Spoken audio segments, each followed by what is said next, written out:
بسم اللہ الرحمن الرحیم۔ السلام علیکم۔ An informative video.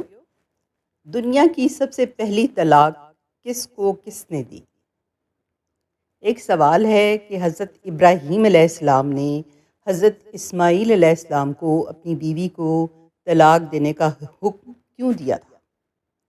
کتابوں میں لکھا ہے حضرت ابراہیم علیہ السلام جب اپنے بیٹے حضرت اسماعیل علیہ السلام کے گھر گئے، بیٹے نہ ملے تو کچھ دیر بعد بیوی کو کہتے ہوئے آئے کہ بیٹا آئے تو اس سے کہنا چوکھٹ تبدیل کر لے۔ بیٹے کو جب یہ پیغام ملا تو انہوں نے بیوی کو طلاق دے دی۔ سوال یہ ہے کہ اس کے پیچھے کیا حکمت تھی؟ کیونکہ اللہ کو طلاق سخت ناپسند ہے۔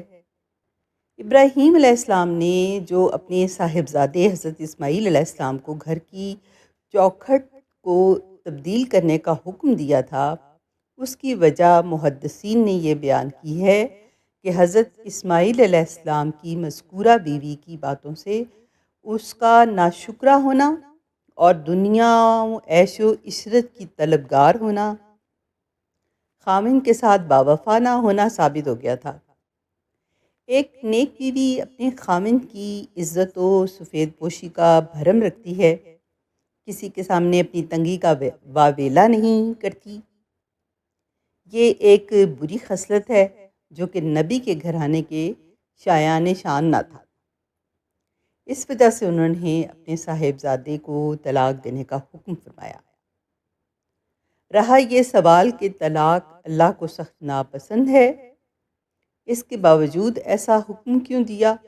تو اس کا جواب یہ ہے کہ ناپسند ہونے کے باوجود اللہ نے اسے حرام قرار نہیں دیا، بلکہ کسی مصلحت کے سبب دینے کی اجازت بھی دے رکھی ہے، اور قرآن مجید میں اس حوالے سے تفصیلی احکام بھی نازل فرمائے ہیں۔ اگر ویڈیو انفارمیٹیو لگی ہے تو دوستوں کے ساتھ بھی شیئر کر لیں۔ جزاک اللہ خیر۔